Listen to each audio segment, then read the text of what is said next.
Okay, this is my first ever screencast, so bear with me. But a couple of things that I really liked about this Internet Safety Seek are, well, for one, this article I really liked. I really liked the tip. It says teach kids to be good digital citizens, and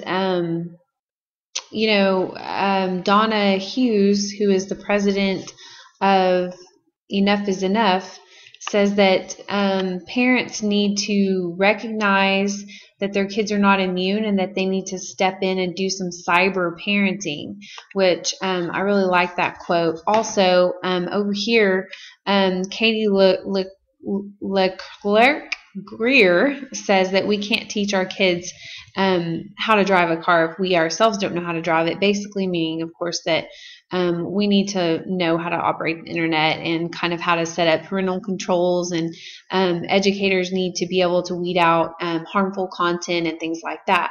Another thing that often people don't think of, I think, with internet safety is how can we stop cyberbullying, and also, aside from just using the internet inappropriately, how can we make sure that our kids are not harming each other?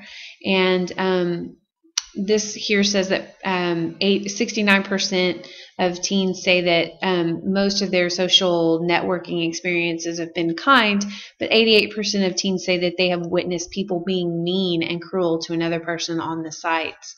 So one thing that you may not think about with internet safety, when you think of protecting your information and making sure your children aren't giving out too much of their own, private information, or becoming,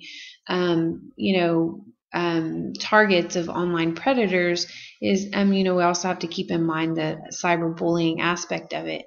So I thought that was really, that was really eye-opening for me. One of the other articles that one of the other things that I really liked was there's a pledge that you can take here. Don't stand by, stand up, and you can sign up with Facebook. And that's pretty interesting. I like that. Another thing that I liked were the Net Kids videos. Basically, there's a cute character entitled Clicky that kids can watch. Like, this would be appropriate, of course, for like my 8-year-old daughter. I thought this was pretty neat, just to kind of help her. She just got a Kindle Fire, which of course has full internet access, and along with that said, most kids do have the capability to access the internet. So just putting up those safeguards, such as going to the computer control panel, and that's something that my husband's kind of always done, but I wanted to make myself more aware, so I kind of watched the tutorial on that and set up some parental controls. I set myself up as an administrator on my son's laptop, and of course he's 15, so he doesn't need as quite as limited of amount of controls, but there are a couple of things that oops, I didn't mean to do that. That you can add. So anyway, let's see. Okay, yeah, this is what I was trying to get to. Sorry, bear with me. I'm not as tech savvy as some of you guys are, probably. Okay, so I do want to make some changes. I just wanted to show you like the time limits. I looked at that, and one of the things that my husband and I discussed were in the past has been the fact that kids have cell phones, they have internet access, and so it's interrupting their sleep time. So during the school day, this is from 6 to 10, he would be allowed to use the computer, and after that it logs you out automatically, which is password protected. So I would have to allow him permission to stay up later than that and be online. So that's kind of neat. Also, of course, internet browser, you can use this little tool here to go to your internet options and go to content, And of course, for me, I don't need any parental controls as the administrator, so it'll tell me that.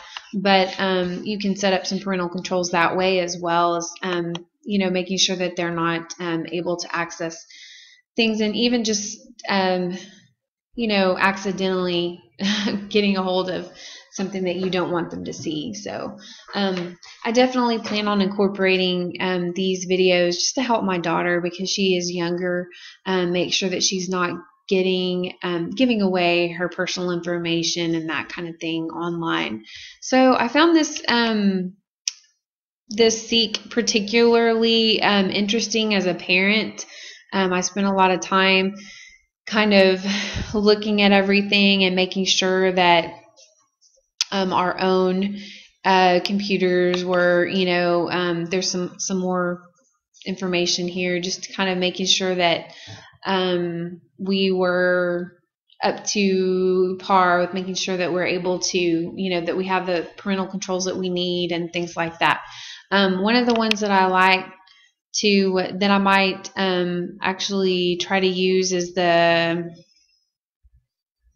think it was,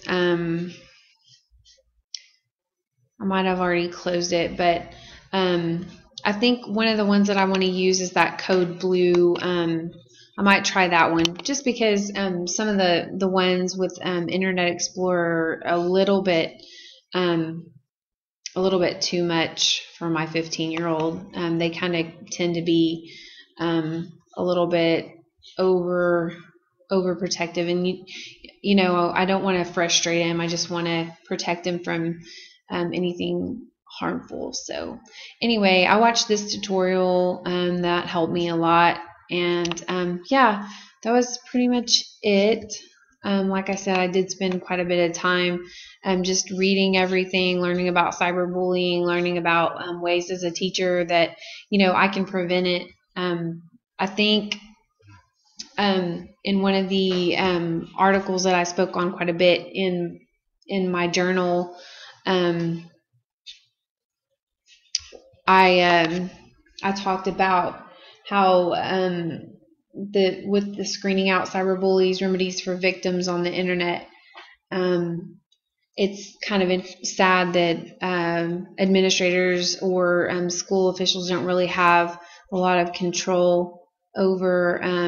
They're not able to, of course, take action against someone's speech, especially off campus. So with that said, she kind of gave some ideas on how to prevent that, or how to combat that if that's an issue. One of the things I did do with my son's iPod as well was make sure that I added some restrictions, so he's not allowed to just get online and look at everything under the sun. He's not allowed to get any download any music that is not a clean version and things like that. Anything over 17, games or anything like that, I have set these up to on his iPod Touch. So I found this particularly helpful to parents as well. It's very easy. I am definitely not tech savvy, and I was able to do this kind of thing before watching this or before completing this Seek. So, and if I can do it, anybody can do it. So thanks again, and that's pretty much, those are the tools and the things that I explored with the Seek.